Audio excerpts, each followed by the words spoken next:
O dia de hoje nos coloca, sempre com a ajuda de Marcos, duas cenas que se cruzam no mesmo relato. E se trata de duas intervenções poderosas de Jesus sobre duas situações das nossas vidas que talvez nos causam maior dor e maior sofrimento, diante das quais nos sentimos realmente incapazes e não sabemos como reagir. A primeira é a morte, e a morte de alguém que amamos muito. E a segunda, uma doença terrível que vai nos consumindo e contra a qual parece que a medicina não tem nada a dizer. Portanto, são duas situações limites onde aparece a grandeza da ação de Jesus. Então, queridos irmãos e irmãs, hoje vamos contemplar Marcos, capítulo 5, de 21 a 43, procurando realmente fazer atenção a cada detalhe. Como sugere Santo Inácio, podemos ler o texto uma vez, duas vezes, até já torná-lo familiar a nós. E então, contemplar a cena, nos colocando ali, presentes, como se estivéssemos participando daquele gesto poderoso de Jesus. Ver as pessoas, ouvir o que elas dizem, considerar aquilo que elas fazem. Jesus e aqueles que se dirigem a Ele pedindo socorro. Em primeiro lugar, aparece um dos chefes da sinagoga, chamado Jairo. Aproximou-se de Jesus, caiu a seus pés e pediu com insistência: minha filhinha está nas últimas. Vem e põe as mãos sobre ela, para que ela sare e viva. Um pedido muito tocante. Jesus atende. Jesus o acompanhou. Uma numerosa multidão o seguia e o comprimia. No meio dessa multidão havia uma mulher que há 12 anos estava com uma hemorragia.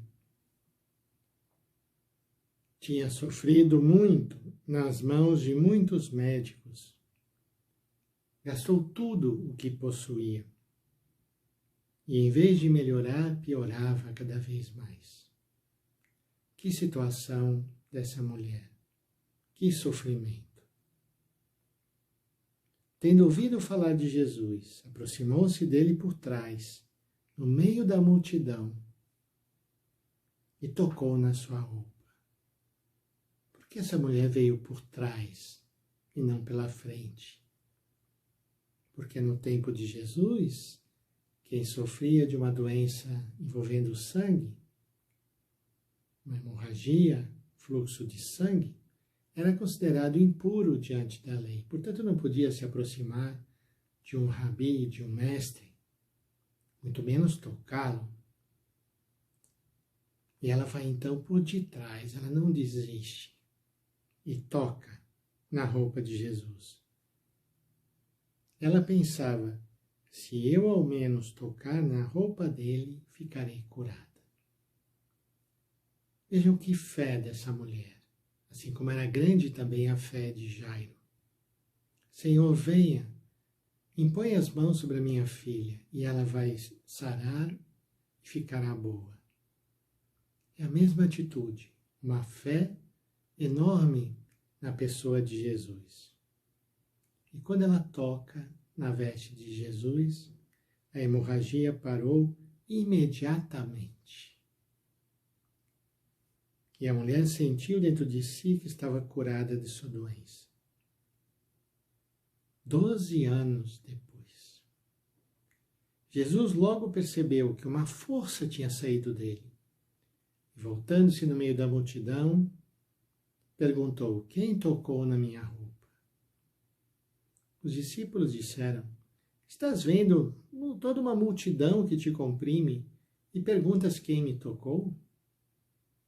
Ele, porém, olhava ao redor para ver quem havia feito aquilo.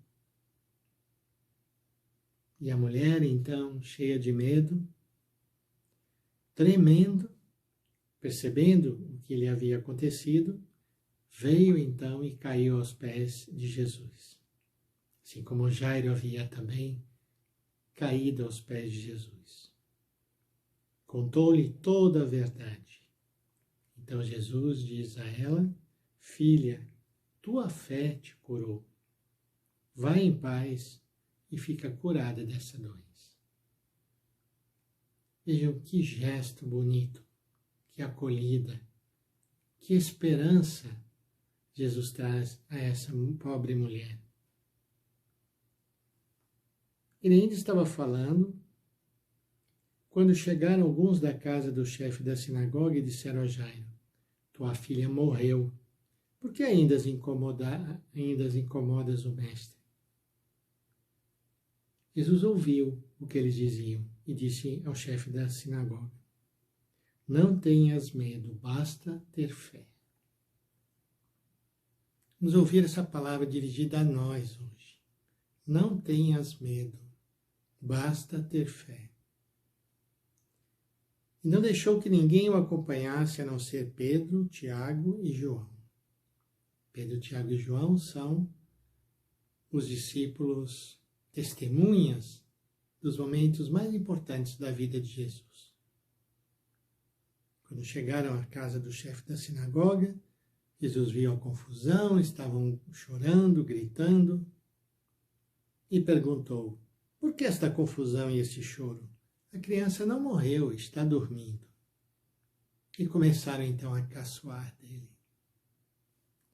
Mas ele mandou que todos saíssem, menos o pai e a mãe da menina e os 3 discípulos que o acompanhavam. Entrou no quarto onde estava a criança e disse: Talita cum, que quer dizer: menina, levanta-te. Ela levantou-se imediatamente, começou a andar, pois tinha 12 anos. E todos ficaram admirados. Os estudiosos nos lembram que esse verbo levanta-te é o mesmo verbo que vai ser usado quando Jesus levantou dos mortos, ressuscitou. É o verbo da vida nova que só o Senhor pode trazer. E ele recomendou com insistência que ninguém ficasse sabendo daquilo. O Evangelho se conclui com uma palavra e um gesto muito bonito. Mandou dar de comer à menina. O cuidado. Assim como disse aquela mulher, a tua fé te salvou, ele também cuida da menina que voltou à vida. Que o Senhor então nos ajude, mesmo nessas situações limites, uma doença incurável, a própria morte, que Ele traga a vida, que Ele não deixe que a morte e a enfermidade sejam a última palavra.